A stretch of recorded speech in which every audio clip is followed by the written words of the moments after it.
please subscribe and don't forget to press the bell icon to get notified whenever we upload a new video. Sandeep Bhatia, the head of Equity India of Macquarie Capital Securities, joins us now to talk about that. Sandeep, hi, good morning and thanks for joining us. Do you also believe that we're down but not out? It's just, a routine correction in a bull market, or are you a bit more concerned?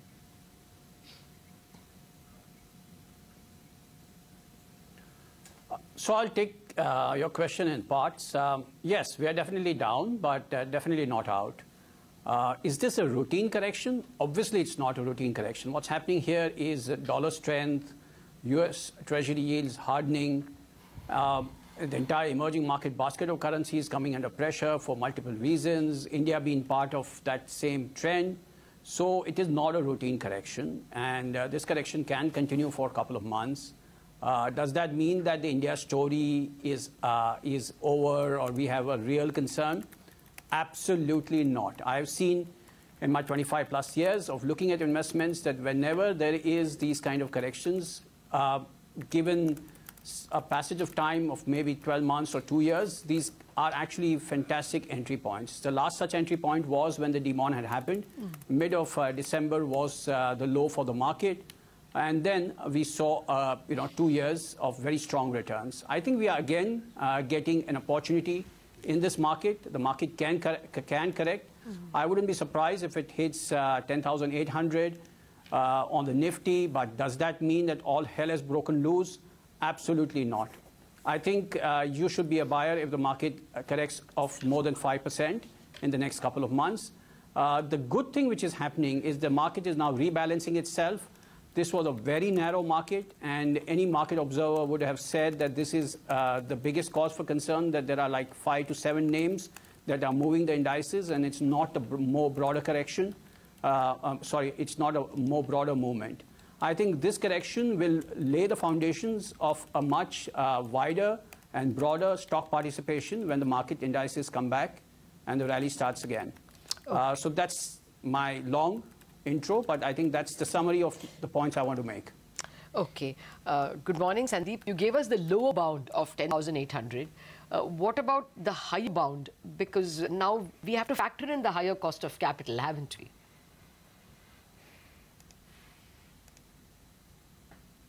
Yes, we have to factor in the higher cost of capital, and we also have to look at earnings growth.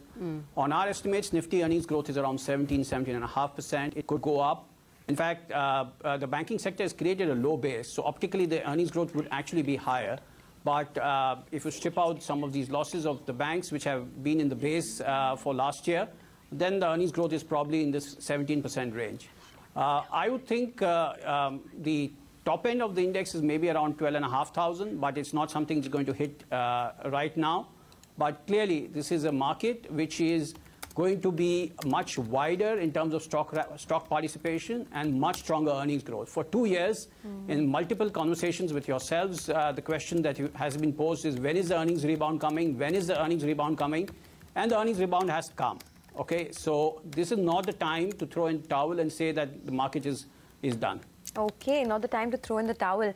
I was just going through one of your notes, Sandeep, on Tata Motors that your research team put out, where you talk about how the things have improved on the JLR front, at least in the month of August. We've seen some good numbers coming from UK, US, not as bad as what they've done earlier. You think the worst is over for some of these global players like Tata Motors, or would you still be a bit circumspect?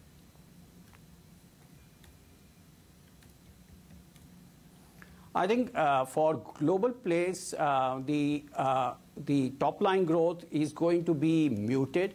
There could be some couple of months which will be good, couple of months which may not be as good. The domestic part of Tata Motors is looking much stronger than it has for the last couple of years, and that is something that is powering the stock in terms of volume growth and earnings.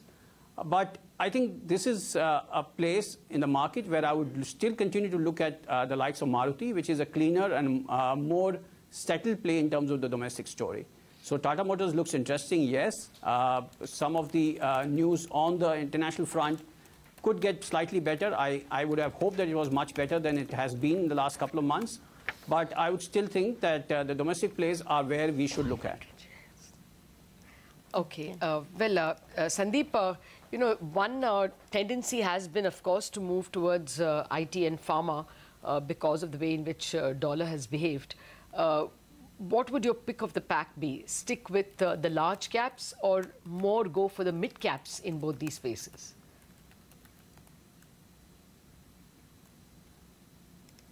I think our research coverage is more aligned to the large caps, and we are more comfortable talking about that. And therefore, I would think large caps have always been a strong performer in India, with definitely risks which are more manageable than the mid caps.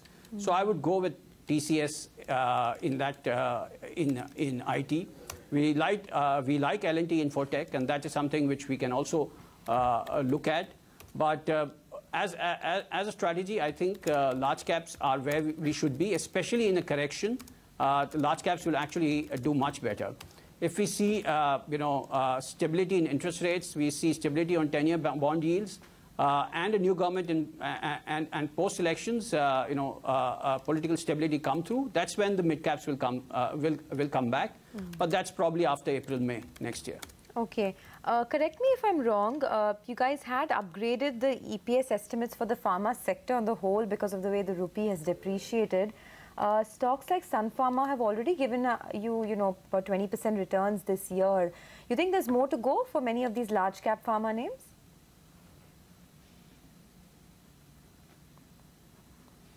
I think large cap pharma is going to be a mixed bag because there is a benefit, of course, of the US dollar versus rupee. But remember, a lot of these large caps are also selling into emerging markets where the crisis is center stage. So there could be impact on top line. There could also be some translation losses, and if there's dollar funding on balance sheet, there's an impact of that. So I think for pharma, the picture is going to be specific to each stock. To look at the combined picture of what's happening in the markets in terms of their revenues, what's happening on translation on currency, and what's happening on the balance sheet in terms of debt liabilities, which may be dollar denominated. So it requires a much more detailed study rather than one sector-wide view. In this context, I would prefer something like Cipla, which is much better than some of the names where there could be a couple of moving parts, both on the balance sheet and on the revenue side. Okay. Let me come to the financials. There has been, because of this interest rate hike, probably a crunch of margins in some of the NBFCs. Would you be very selective? What would pass your test?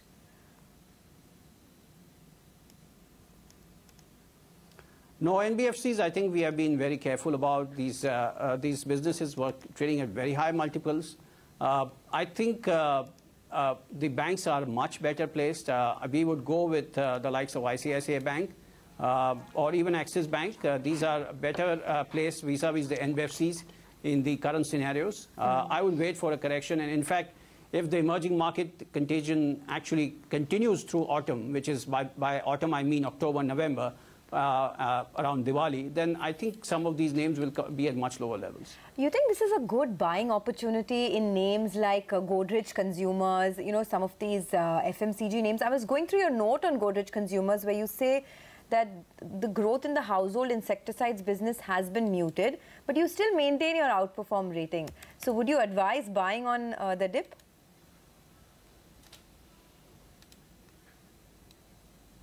So Godrej Consumer is a well-managed business. It's actually a portfolio of businesses which is a high-growth business in emerging markets.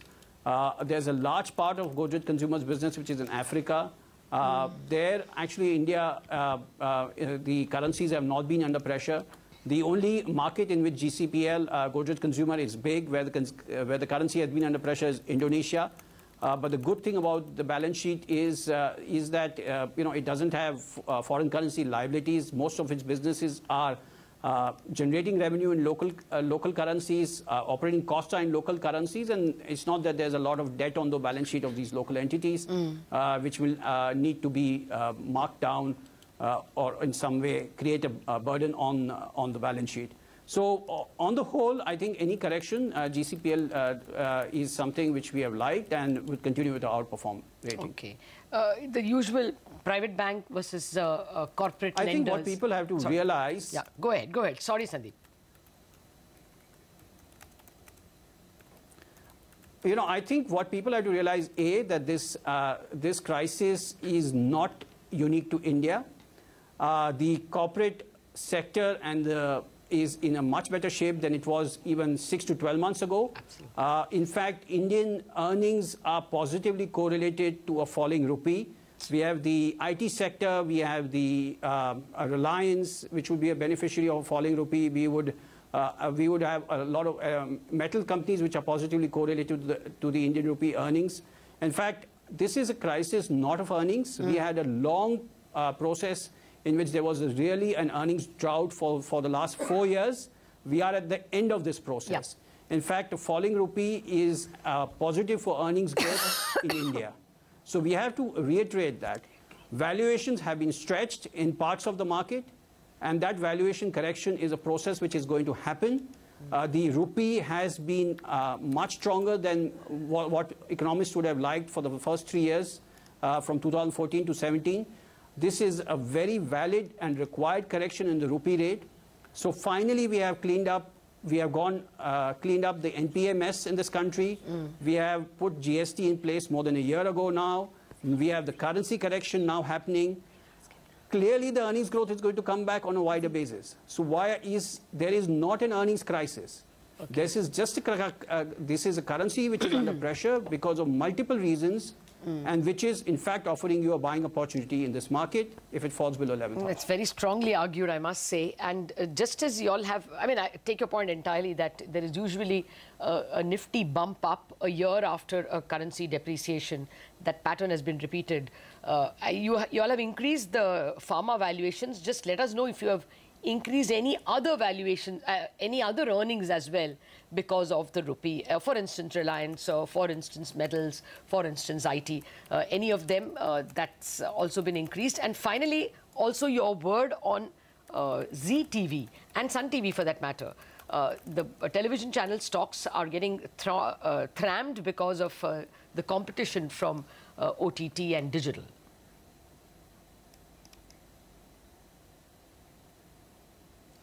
Okay, again, I'll answer this in parts.